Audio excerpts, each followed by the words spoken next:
हम पढ़ रहे थे फिलहाल ये उत्तराखंड का इतिहास। कुछ हमने पढ़ दिया, कुछ पढ़ने वाले हैं। कुछ देर बाद कैमरा रुक रहा बार बार ये। इससे पहली क्लास में रुका है तो एक बार ज़रा देखिए बीच में आके तो ऊपर चेक करते रहा करो एक बार। उत्तराखंड का इतिहास और चंद वंश हमने कल पढ़ा, थोड़ा सा बचा हुआ है बस। पहले वो खत्म करेंगे और उसके बाद तेज भाग रहा भाई।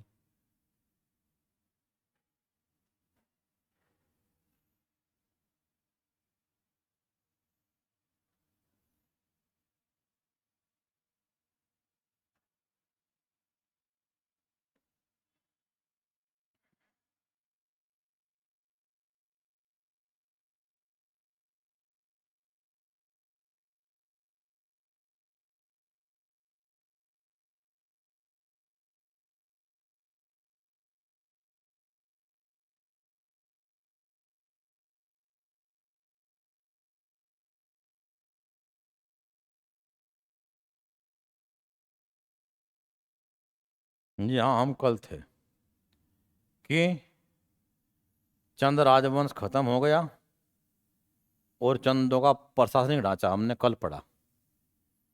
बिल्कुल सबको नमस्कार। ईश्वर करे बहुत जल्दी नंबर आया। आप लोग मेहनत करते रहो, हम भी पूरी प्रयास कर रहे हैं जितना हमसे हो रहा।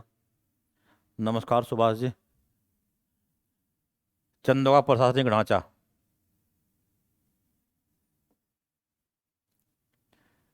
किस प्रकार से इनका राज्य बटा हुआ था, ठीक, मंडल देश परगने इत्यादि में। मंडल देश परगने और गरखों में, वो हमने कल पढ़ा। अब है चंद वंश की कर व्यवस्था, यहां तक तो हमने कल पढ़ दिया था। चंदों की भू राजस्व की नीति, ये थी अंतिम बात। चंदों की भू राजस्व नीति। कौटिल्य के सप्तांग राज्य सिद्धांत के अंतर्गत 7 अंग बताए गए हैं, जिनमें से एक कोष है। कोष मतलब खजाना। वो तब बढ़ सकता है जब आपके पास कर आता हो। तो चंदों ने भी कर को कमाने के लिए, चाहे परमार हो चाहे चंद हो, यहां हमेशा से ही सबसे बड़ी आय जिससे हुआ करती थी या आज भी होती है, क्योंकि आज भी खेती आय का बड़ा एक जरिया है, लेकिन अब इससे टैक्स तो मिलता है कम आज की तारीख में। पहले सबसे बड़ी आय का स्रोत क्या था? भू राजस्व, जमीन से मिलने वाला कर। और सारी जमीन मानी जाती थी राजा की जमीन है, जनता की कोई जमीन नहीं है। और राजा जनता को जमीन देगा उपयोग करने के लिए, जिसे वो देगा उसे कहते थे थातवान। तो चंद प्रशासनिक व्यवस्था में भूमि का स्वामी राजा था और वह उपयोग के लिए किसी अन्य को जमीन दिया करता था।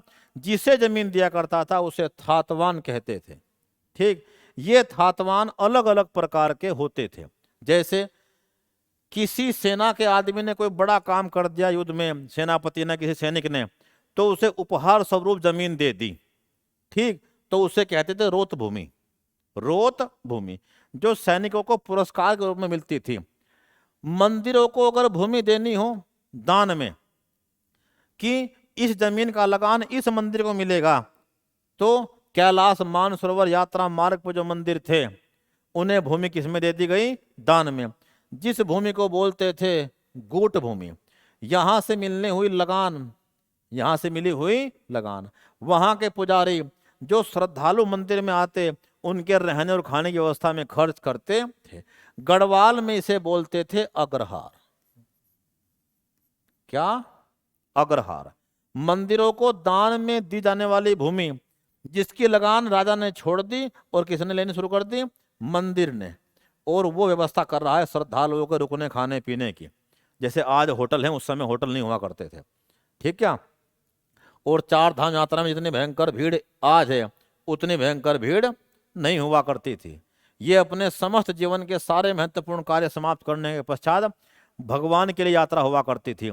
अक्सर वृद्ध लोग क्या करते थे, उनके पुत्र पुत्रियां अन्य लोग करवाया करते थे। ये बहुत पवित्र और धार्मिक यात्रा थी, जो आज क्या बन गया है? पिकनिक। ठीक, खाए कर के रूप में अनाज और नगद लिया करते थे। सिरतान एक नगद लेने वाला कर था। चंदों के समय भूमि पे काम करने वाले बंधवा मजदूर को कैनी या दास कहते थे, भूदास। ठीक, गल्ला छहाड़ा एक प्रथा थी चंद वंश के समय। गल्ला मतलब आज भी हम क्या कहते हैं, सरकारी गल्ला, और छाड़ा मतलब छोड़ना। तो अनाज पैदा हुआ किसी किसान का, उसे कहा गया क्या, सारा गल्ला या अनाज। अब ये छोड़ना है तो इसका कुछ भाग देना पड़ेगा हमें राजा को। इस प्रथा का नाम था गल्ला छहाड़ा। एक प्रकार की भू राजस्व की व्यवस्था थी जो सामान्यतः अनाज का छठा भाग होती थी, 1/6। प्रधान हर गांव से माल गुजारी वसूल करता था।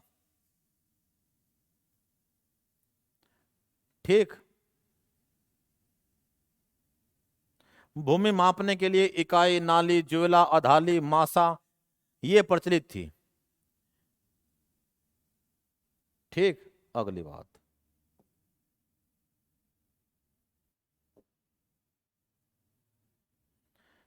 क्वेश्चन आ रखा, और जब कभी आप लिखोगे ध्यान देना इस पे।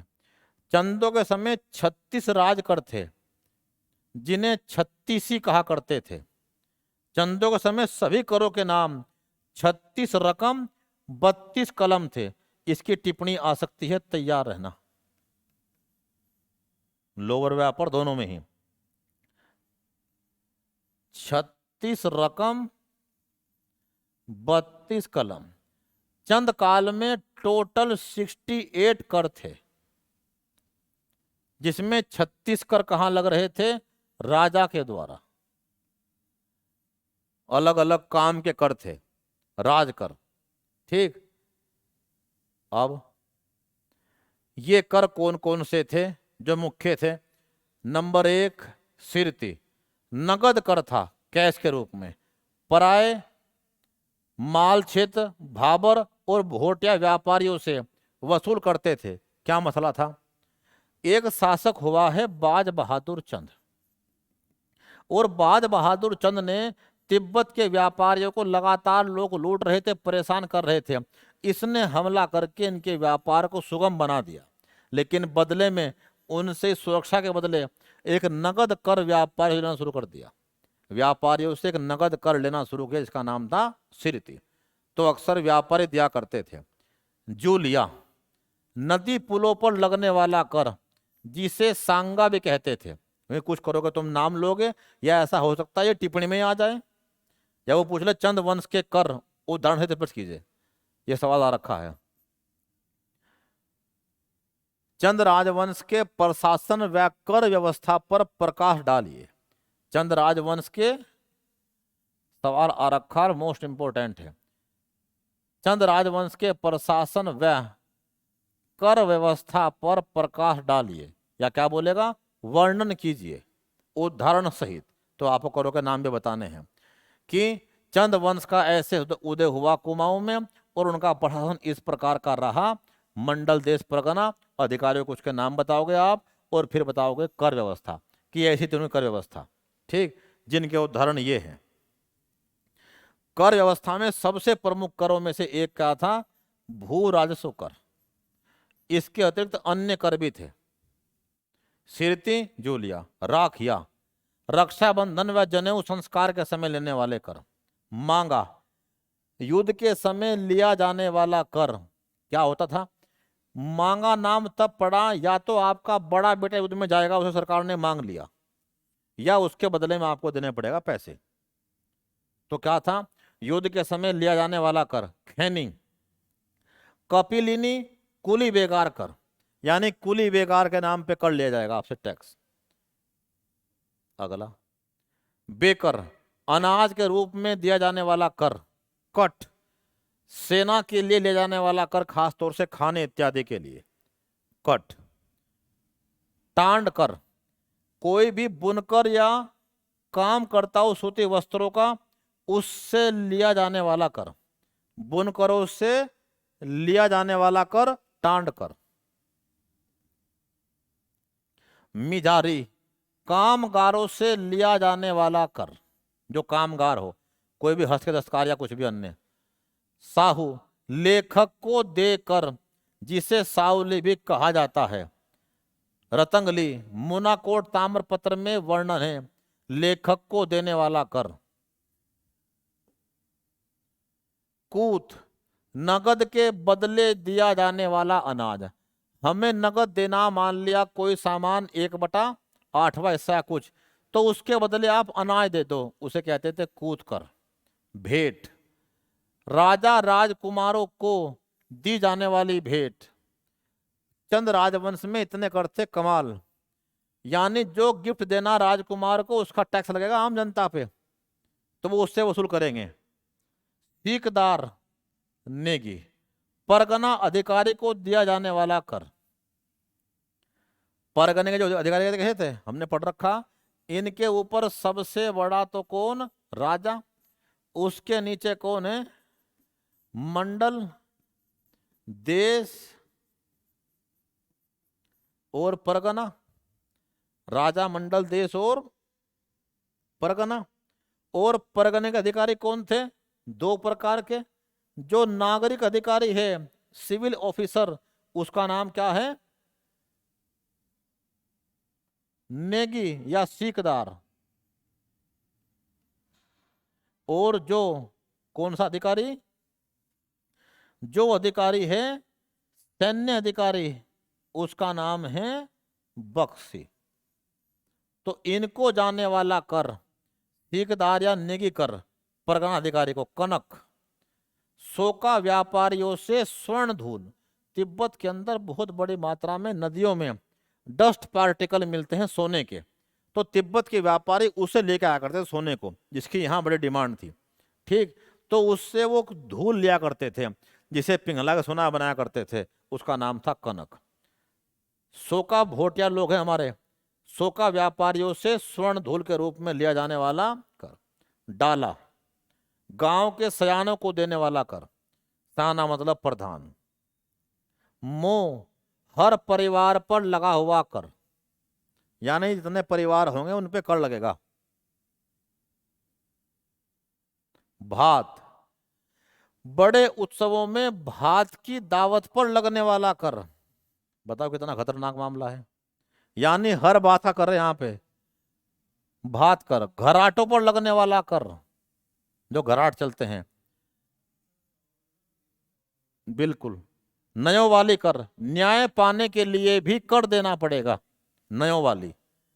रोल्या, देवलिया, राज परिवार के देवी देवताओं की पूजा के लिए इकट्ठा करने वाला कर। राज परिवार तो करे खान राग कुछ भी, सारा कर कौन दे रही? जनता। बजनिया, राजा के नर्तकों और नर्तकों के लिए जो डांसर आ रही हैं उनके नाम पे कर। मजा ले राजा और जनता दे क्या कर। चौपदार, राजा के मालवाहक या सामान ढोने वालों के लिए लगने वाला कर। तो हर बात का कर दिख रहा है यहाँ, हो सकता है क्या आ जाए? सांस लेने वाला कर। चंदों के कुछ और प्रमुख कर निम्न है। घोड़यालो, राजा के घोड़ों के लिए लेने वाला कर। कमीनचारी, सयानचारी, सयानों को देकर जो किसानों से वसूल करते हैं, यानी जो गांव के प्रधान हैं उन्हें मिलता है ये कर, जो किसानों से होता है वसूल। हिल यानी अधूल कर, बरसात में सड़कों की मरम्मत के लिए लेने वाला कर। पोरी कर, राजधानी की रखवाली के लिए देने वाला कर, जिसे प्रहरी या पहरी कर भी कहते हैं। बाजदार, महाजनों को देने वाला कर। ओताली, राजा की जमीन होती थी।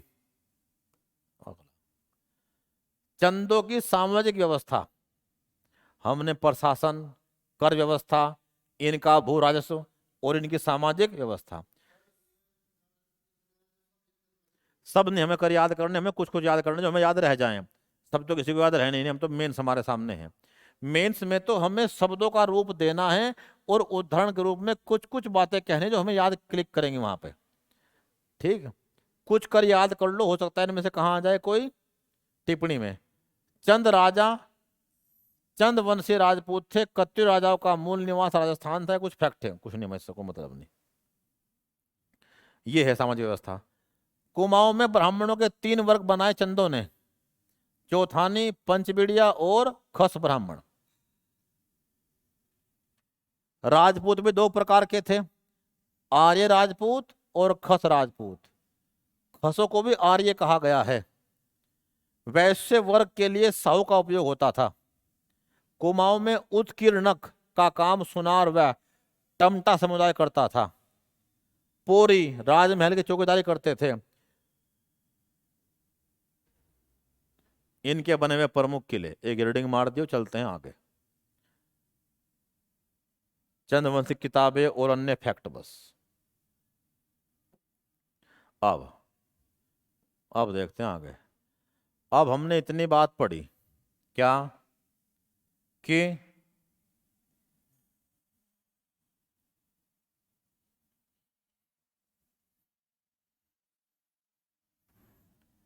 पूरे उत्तराखंड पे कत्यूरियों का राज था। सन 700 ईस्वी से 1050 तक। तो कहाँ रहा ये? जोशीमठ, कत्यूरियों की सबसे पहली राजधानी। इसके पास ही इनका नगर था कार्तिकेयपुर, जोशीमठ के समीप ही, जो आपदा की भेंट चढ़ गया। और उसके बाद इनके एक राजा हुए हैं नरसिंह देव। इन्होंने राजधानी परिवर्तन कर ली और 1050 से लेकर और 1216 तक इनका राज कहाँ से चला? बैजनाथ बागेश्वर से। किसकी बात चल रही है? बिल्कुल होगा, बिल्कुल पक्का। अब ये बात चेक करनी पड़ेगी, जोशीमठ में आज तक जा नहीं पाया, अब तुम्हारे साथ चलूंगा एक दिन।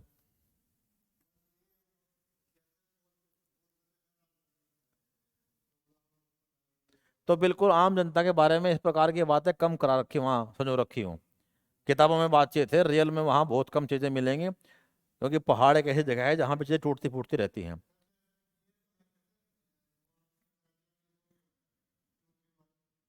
बिल्कुल है वास्तव में। तो राजधानी कहाँ चली गई? बैजनाथ बागेश्वर। और राजधानी परिवर्तन के साथ आहिस्ता आहिस्ता पतन शुरू हो गया। और पतन होने के बाद इनका राज कुमाऊं में तो कहाँ चला गया? झूसी,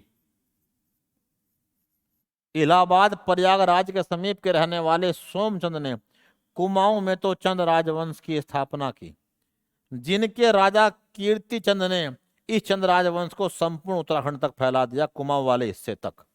और जगत चंद ने इसमें 4 चांद लगा दिए। इसे कहा गया सर्वोच्च काल। इसके बाद इनका पतन शुरू हो गया और इन पे 1790 में कब्जा कर लिया किसने?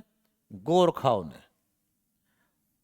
और कत्यूरी बट गए छोटी छोटी शाखाओं में, जो बाद में खत्म हो गए। ठीक। अब गढ़वाल से जैसे राजधानी यहां बदली, इससे पहले ही ये कमजोर हो चुके थे और छोटी छोटी शाखाओं में बट चुके थे। तो कत्यूरियों की इन शाखाओं को गढ़वाल में कहते थे गढ़ और कुमाऊं में कहते थे कोट। तो मध्य काल तक उत्तराखंड में 52 गढ़ थे और वैदिक काल में 100 गढ़ थे। बिल्कुल बिल्कुल बेहतरीन जगह है, यात्रा में चलेंगे जब भी भगवान केदारनाथ बुलाए। क्लियर? तो 52 गढ़ हैं मध्यकाल में और कत्यूरी बढ़ चुके हैं शाखाओं में। उसी समय इन 52 गढ़ों में से एक गढ़ था जिसका नाम था चांदपुर गढ़। और चांदपुर गढ़ एक मजबूत गढ़ था जिसके राजा का नाम था भानु प्रताप। अब धार्मिक बातचीत है ये। धार्मिक किंवदंतियों के अनुसार जो जनता ने सुना और कहा कि भगवान विष्णु सपने में किसके आ गए? भानु प्रताप के, कि एक राजकुमार से अपनी पुत्री का विवाह करके राजपाट सब त्याग दे। ठीक। तो इसने अपनी इसकी पुत्री से 2 शादी किससे कर दी? उनमें से एक की धारा नगरी गुजरात का रहने वाला कनकपाल। धारा नगरी गुजरात के शासक कनकपाल से, और ये बन गया घर जमाई किसका? भानु प्रताप का। और इसकी राजधानी क्या बनी? चांदपुरगढ़। इसने गढ़वाल में नींव डाली परमार राजवंश की। गढ़वाल में नींव डाली परमार राजवंश की 888 ईस्वी में। ये कहानी ऊपर लिखी गई है कि कनकपाल ने 888 में गढ़वाल में परमार राजवंश की नींव डाली, इसलिए कनकपाल को परमार राजवंश का आदि पुरुष कहा जाता है। इनकी प्रारंभिक राजधानी थी चांदपुरगढ़। चलते हैं आगे जरा, देखो आप। तो कत्यूरियों का राज,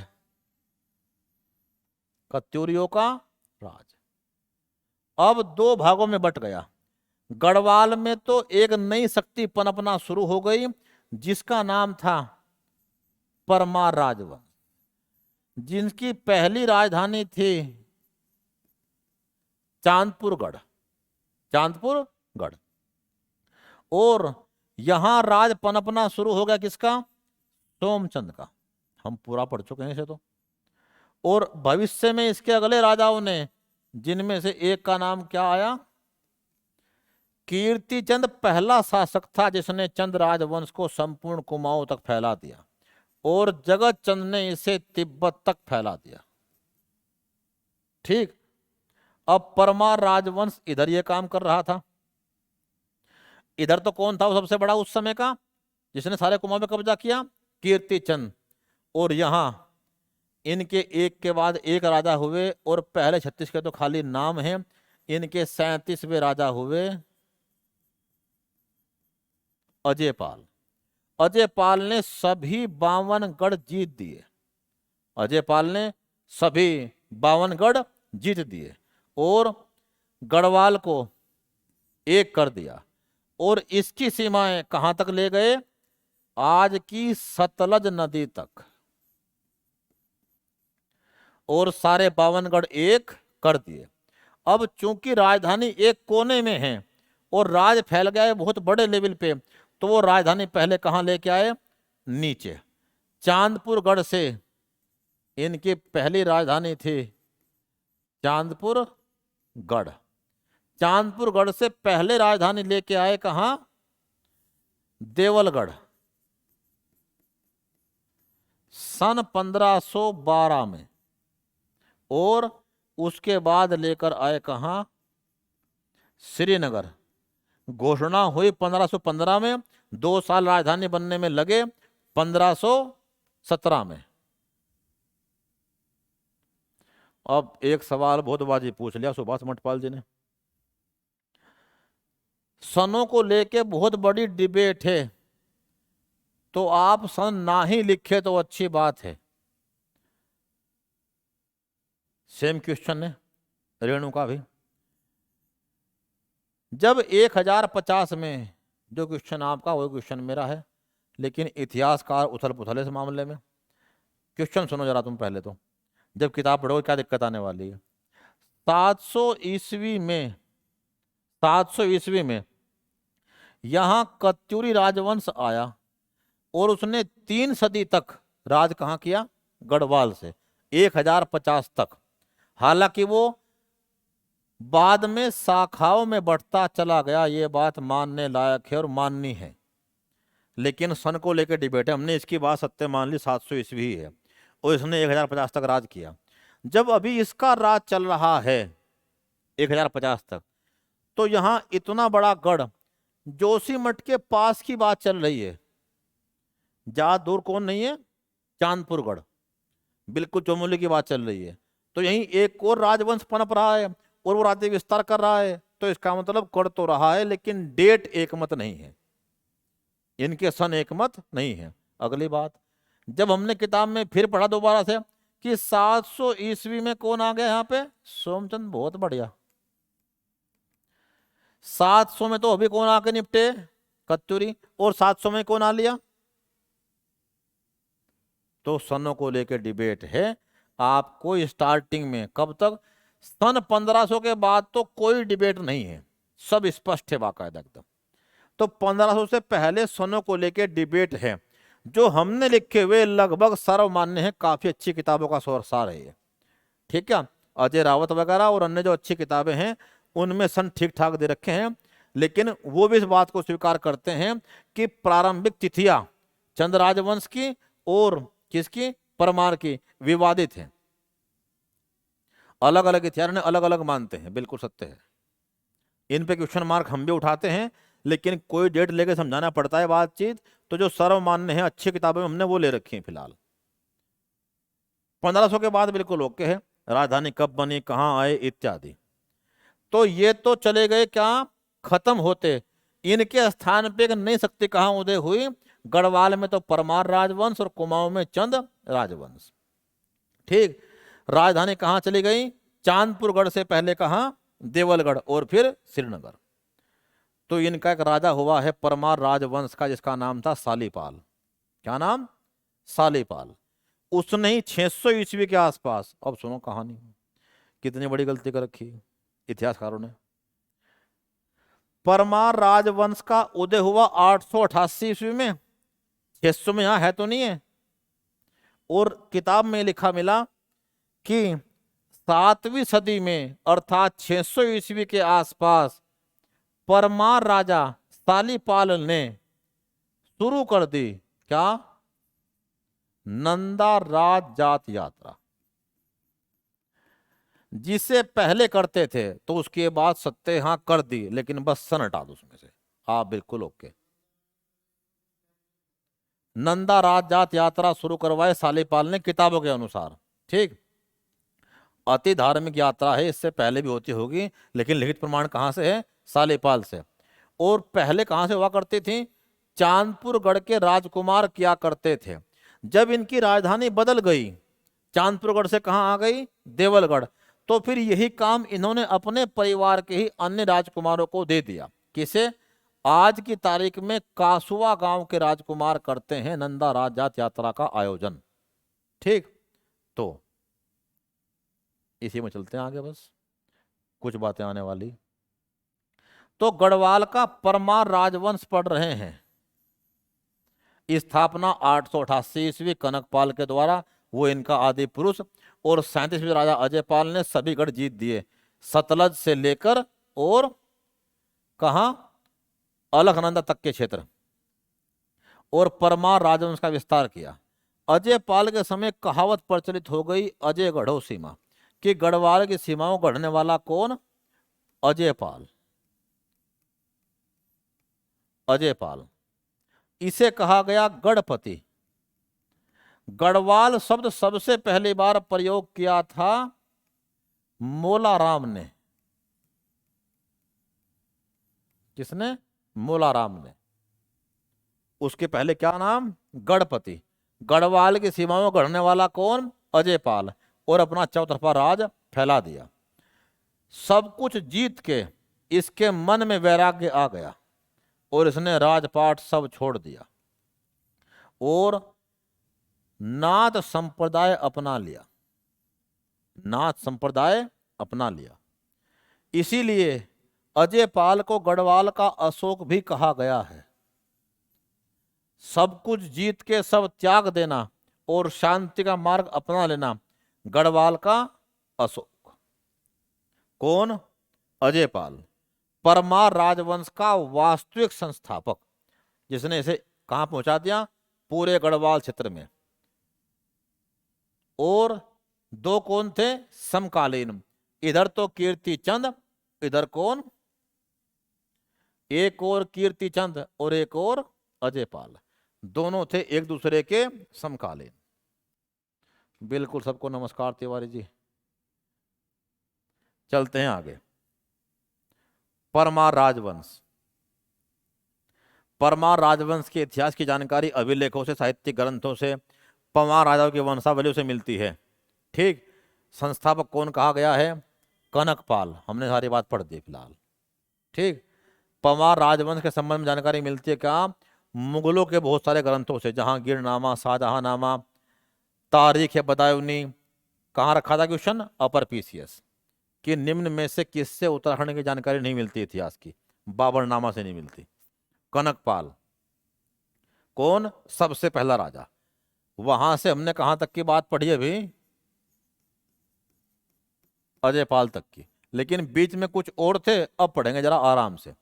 कनकपाल संस्थापक, कनकपाल।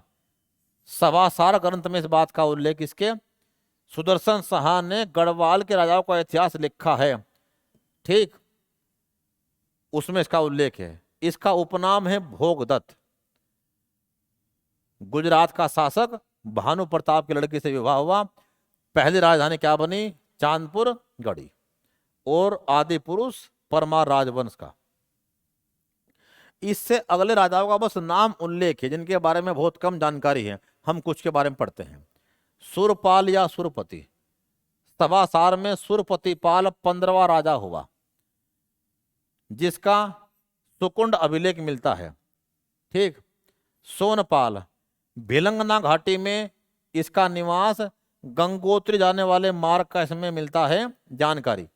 लखनपाल देव, इसका अस्तित्व एक ताम्र मुद्रा से होता है कि हाँ कोई लखनपाल देव भी था। अनंतपाल द्वितीय, इसका शिलालेख मंदाकिनी घाटी में स्थित है। धारशिला ग्राम उखी मठ से प्राप्त हुआ। जगतपाल पहला शासक है जिसका ताम्रलेख रघुनाथ मंदिर से मिलता है। इनके और राजा की बात चल रही है, जिसमें ताम्रपत्र में भूमि दान करने का उल्लेख है। 37वां राजा कौन? सीधा अजयपाल, जिसका हमने जिक्र किया। इस राजवंश का 37वां राजा अजयपाल, ठीक, जिसे आदिनाथ क्यों कहा गया? क्योंकि इस राजवंश में सबसे पहला राजा था जिसने नाथ संप्रदाय को अपनाया था। नाथ संप्रदाय, उत्तराखंड में नाथ संप्रदाय का उदय कहां से हुआ? 2 आदमियों के नाम आते हैं, आदिनाथ और ढेरनाथ, जिन्होंने यहां पे नाथ संप्रदाय गुरु गोरखनाथ और नाथ संप्रदाय के संस्थापक मत्स्येंद्रनाथ, राजस्थान में और हरियाणा में क्या बोलते हैं? महेंद्रनाथ, इन्होंने शुरू किया था। इनके शिष्य हुए गोरखनाथ, जिन्होंने नाथ संप्रदाय को पूरे भारत में प्रसिद्ध कर दिया, ठीक। तो अजयपाल ने सब कुछ जीत के सब त्याग दिया और नाथ संप्रदाय ले लिया, इसीलिए इन्हें आदिनाथ या महात्मा भी कहा गया है। सर्वप्रथम गढ़वाल की सीमाओं का निर्धारण किया। परमार राजवंश के, जैसे कोमा में लिखा था हमने, सेम क्वेश्चन, परमार राजवंश के उदय और विस्तार पर चर्चा कीजिए। पर टिप्पणी कीजिए, पर प्रकाश डालिए, वो ये वर्ड बोलेगा आपको। परमार राजवंश के उदय और विस्तार पर। तो उदय तो आप बताओगे, वहां से लाइन लिखने शुरू करोगे आप कि कत्यूरी राज अपने राजधानी परिवर्तन से पूर्व ही शाखाओं में बंटना शुरू हो गया था और उसी समय धारा नगरी गुजरात के शासक उत्तराखंड आए, जब उत्तराखंड में 52 गढ़ हुआ करते थे और उन्हीं में एक मजबूत गढ़ था, कौन? चांदपुर गढ़। उनके शासक भानु प्रताप ने अपनी पुत्री का विवाह कनकपाल से कर दिया और गढ़वाल में परमार राजवंश का उदय हुआ, जिसका विस्तार जारी रहा, जिसमें सबसे बड़ा विस्तारक 37वां राजा अजयपाल हुआ। और इसकी जो उपलब्धियां हैं उनके बारे में बताओगे आप। इसे गढ़वाल का बिस्मार्क, नेपोलियन भी कहा गया। गढ़वाल का बिस्मार्क और उत्तराखंड का नेपोलियन। नाथ पंथ में इनकी इतनी बड़ी इज्जत या सम्मान था कि इन्हें भगवान का दर्जा दिया गया और देवलगढ़ के विष्णु मंदिर में भगवान विष्णु के बराबर में इनकी प्रतिमा रखी गई पद्मासन में। तो राजा अजयपाल ने 52 गढ़ जीत दिए, गढ़वाल की सीमाओं का निर्धारण किया और सिरमौर से लेकर नंदा देवी तक, दक्षिण में तराई तक अपना राज फैला दिया। राजधानी एक कोने में होने के कारण से राजधानी पहले देवलगढ़ में और फिर 1517 में श्रीनगर में स्थापित की। अजयपाल के समय चंद राजा कीर्तिजन था, जिसने चंद राज्य को संपूर्ण कुमाऊं तक फैला दिया था। अजयपाल अपने समय का महानतम नरेश था और भरत कवि ने अपनी पुस्तक, इसका जिक्र बार बार करना क्योंकि गढ़वाल के इतिहास में इसकी बहुत जानकारी मिलती है, मानवदय काव्य जो 7 खंडों में लिखी गई है और जिसकी भाषा कौन सी है, ब्रज भाषा में, इसकी तुलना कृष्ण, युधिष्ठिर, भीम, कुबेर व इंद्र से की है। अजय पाल ने देवलगढ़ में एक राजमहल बनवाया और अपनी कुल देवी राज राजेश्वरी की स्थापना की। वहीं से जब भी आज क्या होती है, नंदा राज जात यात्रा, तो देवी का जो श्री यंत्र है वो वहीं धरती में दबा हुआ है। पहले उसे निकाल के पूजा करते थे, अब बिना निकाल के ही श्री यंत्र को पूजा करके आगे बढ़ते हैं। ठीक। देवलगढ़ श्रीनगर से 8-9 मील समीप स्थित है। देवलगढ़ में गोरखनाथ के सन्यासी सतनाग का आवास स्थल था। ठीक। उन्होंने क्या अपना लिया, गोरखनाथ पंथ या नाथ पंथ अपना लिया और अजय पाल को आदिनाथ कहा जाता है। इस पंथ में उन्हें भगवान के बराबर दर्जा प्राप्त हुआ और गोरखनाथ संप्रदाय के 84 सिद्धों में से उन्हें एक मानते हैं। गोरखनाथ पंथ में अजय पाल का इतना ऊंचा स्थान था कि उन्हें क्या मिला, पद्मासन मूर्ति में भगवान के बराबर का स्थान। अजय पाल ने अनाज मापन के लिए धूली और पाथा चलाया। कत्यूरियों का सेवन सिंहासन इसने ही छीना। केंद्रीय सेना बनाई। देवलगढ़ में सत्यनाथ भैरव गुफा का जीर्णोद्धार किया। क्वेश्चन समझ रहा विभाग। गढ़वाल के परमार राजवंश के उदय पर प्रकाश डालते हुए, गढ़वाल के परमार राजवंश के उदय पर प्रकाश डालते हुए इसके वास्तविक संस्थापक अजय पाल की उपलब्धियों, अजय पाल की उपलब्धियों का वर्णन करें, का वर्णन कीजिए। परमार राजवंश का उदय,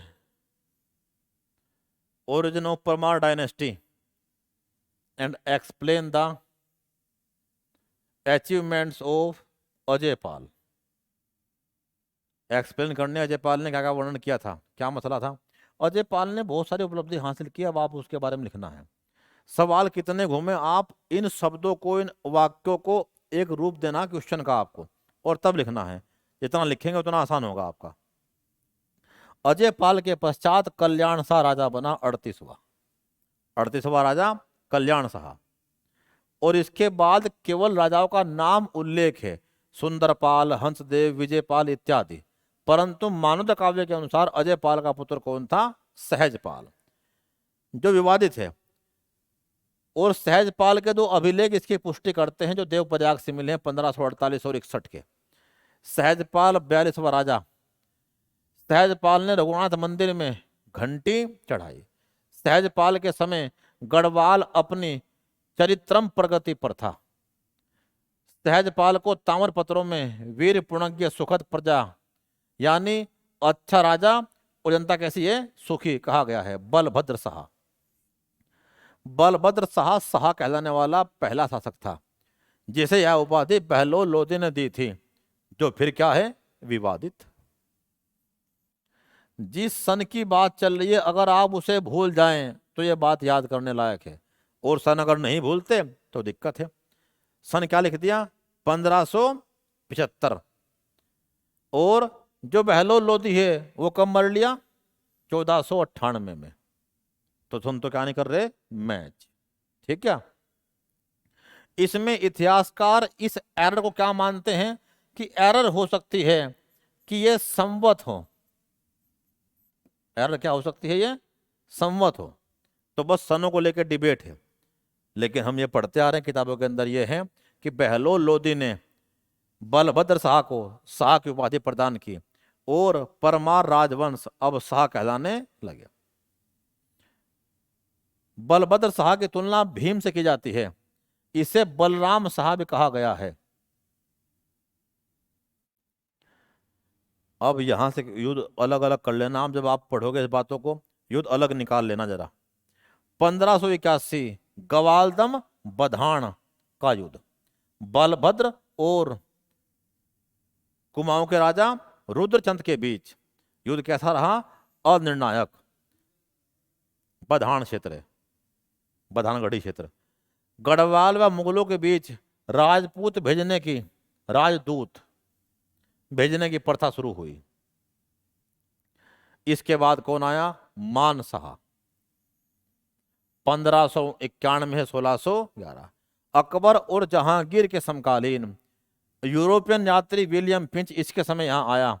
लक्ष्मीचंद ने इस पे 7 बार आक्रमण किया, 7 बार हारा, 8वीं बार आंशिक रूप से जीत गया और इस खुशी में पहाड़ों की चोटियों पे आग लगा दी कुमाऊं को दिखाने के लिए कि हम जीत गए हैं, जिसे कुमाऊं के लोग मनाते हैं आज खतडुआ के रूप में।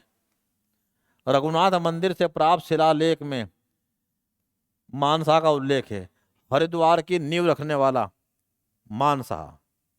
मानशाह के उत्तराखंड से 4 अभिलेख प्राप्त हुए बलभद्र शाह के पश्चात। मानशाह के समय ही मानशाह का ही कवि था भरत कवि, जिसने मानव काव्य की रचना की, जो इनका दरबारी कवि था, जिसे जहांगीर ने भी सम्मानित किया। और इसने 7 खंडों में यह मानव काव्य लिखा ब्रज भाषा में। मानशाह मुगल बादशाह अकबर और जहांगीर का समकालीन था और कुमाऊं में रुद्रचंद व लक्ष्मीचंद का समकालीन था। लक्ष्मीचंद रुद्रचंद का पुत्र था।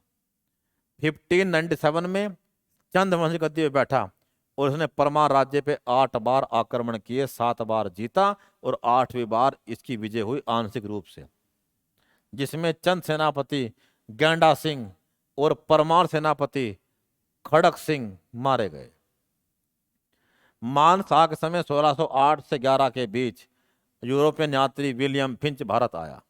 उसके अनुसार मानशाह का राज्य गंगा यमुना के बीच फैला हुआ था। श्रीनगर राजधानी थी और राजा सोने के बर्तन में भोजन करता था।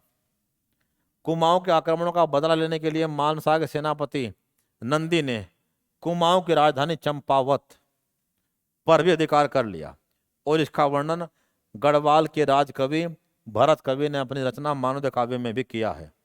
यानी अब इनकी उपलब्धियां हैं। मानशाह काल में तिब्बत में कई छोटे छोटे प्रांत थे जो लगातार यहां से होने वाले व्यापारी उसे लूट मार करते थे, तो मानशाह ने इन्हें हराकर संधि के लिए मजबूर कर दिया। मानशाह ने 7 बार चंद राजाओं को हराया और अलकनंदा किनारे मानपुर नाम का नगर बसाया इस उपलब्धि के रूप में। ठीक, इसके बाद कौन आया? यहां से आगे देखते हैं कल। श्याम शाह, त्रिमल चंद, महीपति शाह, महीपति शाह, पृथ्वीपति शाह,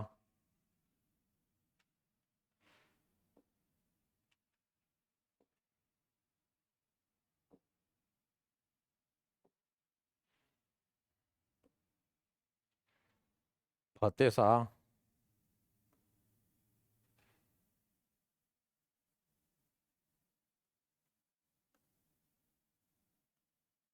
और 2 क्लास का है ये। 1 हफ्ते का पूरा कहानी उत्तराखंड के इतिहास की।